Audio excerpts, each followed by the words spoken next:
চব খনিৰ আচলতে মূল হৃদপিণ্ড বুলি ক'লে আমাৰ আৰিয়াটোৱে বুজায় যে আৰিয়া কি চাকি আৰু আৰিয়াৰ মাজত মানে আকাশ পাতাল পাৰ্থক্য আছে। আৰিয়াটো হৈছে সামুখীয়া আকৃতিৰ, তাত গোটা সৰিয়হৰ আৰু শলিতা, গোটা সৰিয়হৰ শলিতা আমাৰ কৃষকসকলে উৎপাদন কৰে। এই শলিতাটো আমাৰ কলিতা জনগোষ্ঠীৰ মানে লোকসকলে বনায়। আৰু যিটো আমাৰ গোলাকৃতিৰ চাকিটো, গোলাকৃতিৰ আৰিয়াটো, এই আৰিয়াটো আমাৰ কুমাৰ সম্প্ৰদায়ৰ মানে তেওঁলোকে নিৰ্মাণ কৰে, অৰ্থাৎ মৃৎশিল্পীসকলে, মৃৎশিল্পীসকলে। ইয়াৰ লগে লগে মানুহে মানে এটা কৌশল মানে কি যে মানুহে কয় যে কৌতূহল এটা হয় যে মানে বালিসত্ৰ সৎসংগী সত্ৰৰ যে আৰিয়াটো কি বস্তু, গোণটো কি বস্তু, সিদাটো কি বস্তু, আৰিয়াৰ বিশেষত্ব কি, এই লৈ অসমৰ বিভিন্ন ঠাইৰ পৰা মানে উপবাসী ভক্তই আহি ইয়াত আৰিয়া জ্বলায়। আৰিয়াটো মানে কি যেনে সিদাটো আছিল অসমৰ বিভিন্ন ঠাইৰ পৰা উপবাসী ভক্তসকলে আহি ইয়াত তেওঁলোকৰ মনৰ সিদ্ধিৰ কাৰণে ইয়াত আৰিয়া মানে উৎসৰ্গ কৰে।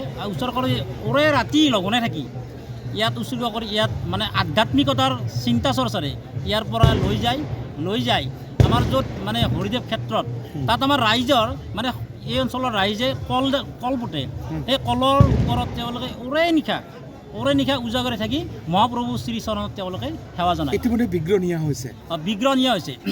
ইয়াৰ লগে লগে আমাৰ বিগ্ৰহটো এনে আজি আমাৰ সন্মানীয় আমাৰ জননেতা ৰঙিয়া সমষ্টিৰ বিধায়ক ভৱেশ কলিতা ডাঙৰীয়াই শোভাযাত্ৰা উদ্বোধন কৰিলে। উদ্বোধন কৰাই নহয়, তেখেতৰো এটা মনত আধ্যাত্মিকতাৰ মানে বীজ আজি মানে ইয়াত ৰোপণ হৈছে। তেওঁ মানে শোভাযাত্ৰা কৰি তেওঁ ৰাইজৰ লগে লগে তেওঁ শোভাযাত্ৰাৰে তেওঁ গৈ আছে। আপুনি ঐতিহ্যমণ্ডিত এই সভাখনৰ এটা সম্পাদক, আৰু তেনেস্থলত কিমান লোকে ইয়াত অংশগ্ৰহণ কৰিছে? আৰিয়া প্ৰজ্বলন কিমান হ'ব? লক্ষ ভক্ত ইয়াত প্ৰায় লক্ষাধিক মানে ভক্তই সমাগম হৈছে। আৰু তেওঁলোকে যিবিলাক উপবাসী ভক্ত ইয়াত আহি মানে লঘোণে থাকি মানে আৰিয়া জ্বলায়, তেওঁলোকক আমি সিধা দিয়াৰ ব্যৱস্থা কৰোঁ। কাৰণ সিধাটো কি বস্তু বহুতেই মানে এটা পৰম্পৰা জানিবৰ কাৰণে পৰম্পৰা। আজি প্ৰায় 500 বছৰ আগৰ পৰাই আমাৰ এই অঞ্চলৰ হালোৱা হোজোৱা কৃষক বনুৱা সকলো স্তৰৰ ব্যক্তিয়ে লগ লাগি এই সভাখন আধ্যাত্মিকতাৰে আয়োজন কৰি আহিছে। বিভিন্ন মানে আমাৰ গাঁৱৰ যিবিলাক ঢুলীয়া, এই ওজাপালি, এই আধ্যাত্মিকতাৰ ভিতৰতে মানে পৰে। যে আমাৰ সিধাৰ ব্যৱস্থাটো এটা আছে কি যিসকল উপবাসী ভক্ত আছে তেওঁলোকক আমি প্ৰায় 50,000 মানুহক আমাৰ সিধাৰ ইয়াত ব্যৱস্থা আছে।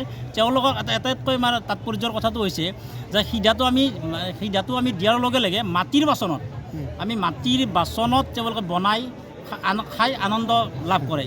আৰু লগে লগে মিঠাতেলটো আমি বাঁহৰ চুঙাত দিওঁ, তেওঁলোকে পৰম তৃপ্তি পায় যে বাঁহৰ চুঙাত মিঠাতেল দিয়া লৌকিকতা। আৰু যিসকল উপবাসী থাকে তেওঁলোকক আমাৰ থলুৱা খাদ্য মানে অসমীয়া খাদ্য সম্ভাৰেৰে তেওঁলোকক আমি আপ্যায়ন কৰোঁ, যেনে চুঙা পিঠা, তিল পিঠা, নাৰিকলৰ লাড়ু, এই মানে এই কেইবিধমান বস্তুৰে থলুৱা খাদ্যৰে আপ্যায়ন কৰোঁ।